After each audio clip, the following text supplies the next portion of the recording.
Happy new year সবাইকে। তো নতুন বছরে নতুন আপডেটের সাথে তোমাদের সাথে আজকের ভিডিওটা শুরু করছি। সকলকে জানাই অনেক অনেক শুভকামনা, আর নতুন বছরটা খুব ভালো করে কাটাও, এটাই উইশ করি। তো চলো ইন্ট্রোতে যাওয়া যাক direct. Hey guys, welcome back to my YouTube channel. তোমরা শানি স্টক আর আমি শানি চলে এসেছি আজ আবার নতুন একটা আপডেট নিয়ে তোমাদের সাথে কথা বলতে। তো চলো কোনো রকম কথা না বাড়িয়ে শুরু করা যাক আজকের ভিডিও। আজ আমি কথা বলবো নিখোঁজ 2 ওয়েব সিরিজটিকে নিয়ে, যার ট্রেলার অলরেডি এসে গেছে। তবে এই ট্রেলারটা কেমন হয়েছে সেটা জেনে নেওয়ার আগে ফার্স্ট পার্টটা একবার ঝালিয়ে নিই, কারণ যেসব বন্ধুরা জানো না বা দেখোনি তাদের জন্য নিখোঁজ 2 সম্পর্কে জানার আগে নিখোঁজ 1টা জেনে নেওয়া ভালো। স্টোরি লাইন ছিল রমিত সেন, যাকে আমরা টোটা রায়চৌধুরীর ক্যারেক্টারে দেখতে পাচ্ছি। তিনি ছিলেন একজন সাংবাদিক এবং তাকে ঘিরে একটা রহস্যের সৃষ্টি হয়, যেটা আসলে একটা নিখোঁজ হওয়ার ঘটনা।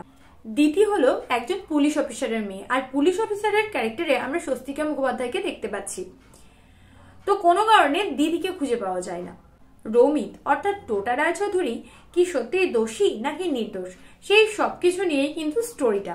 এবার আসি সেকেন্ড পার্টে।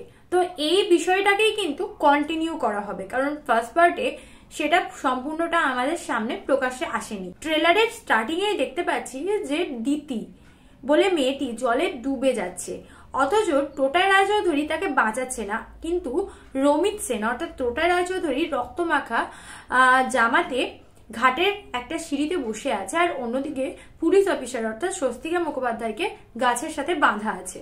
তারপরেই দেখানো হয় একটার পর একটা তদন্ত, একটার পর একটা টুইস্ট, একটার পর একটা সাসপেন্স। যত ট্রেলার এগোতে থাকতে ক্রমাগত যেন জটিলতায় ভরে যায়, মানে তোমরা বুঝতে পারবে না যে প্রথম কোনটা দেখলে আর শেষ কোনটা দেখলে। আই থিঙ্ক র্যান্ডম শর্টগুলোকে একসঙ্গে জয়েন করা হয়েছে, বাট তাতেও কিন্তু টুইস্ট বোঝা যাচ্ছে। স্বস্তিকা মুখোপাধ্যায় অর্থাৎ পুলিশ অফিসার তার মেয়ে দিদিকে খুঁজে পেতে চায় দিন রাত এক করে। কখনো অ্যাক্সিডেন্ট কেস সামনে আসে, তো কখনো বা অন্য কেস সামনে আসে। যত বেশি তদন্ত বাড়ছে তত বেশি জটিলতাও বাড়ছে। হ্যাঁ, তো শেষমেশ কি দিদিকে খুঁজে পাওয়া যাবে, সেটাই আমরা দেখবো।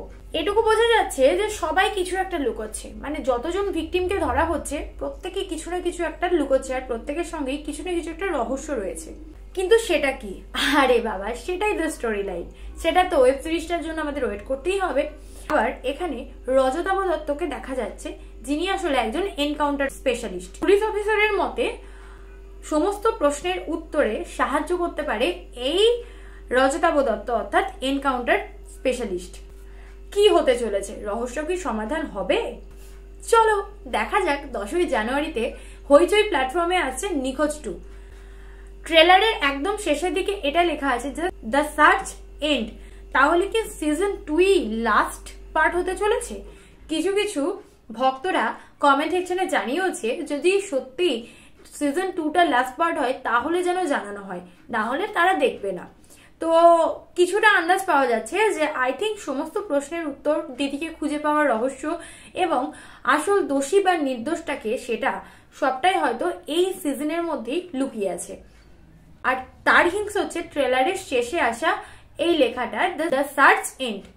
তো সব প্রশ্নের উত্তর মিলবে 10ই জানুয়ারি হইচই প্ল্যাটফর্মে। চলো আমরা সবাই মিলে সেইটার জন্য ওয়েট করি। আর নেক্সট ভিডিও নিয়ে খুব তাড়াতাড়ি হাজির হচ্ছি, তার জন্য চটপট চ্যানেলটিকে সাবস্ক্রাইব করে আমার সঙ্গে জয়েন হয়ে যেতে হবে। আর ভিডিওটি ভালো লাগলে লাইক করতে ভুললে চলবে না। আমি বুঝবো কি করে যে তোমরা ঠিক কোন কোন মুভির রিভিউ বা সেই সম্পর্কে জানতে চাও। তো চলো আজকের মতো টাটা, দেখা হচ্ছে নেক্সট ভিডিওতে নেক্সট আপডেটের সাথে।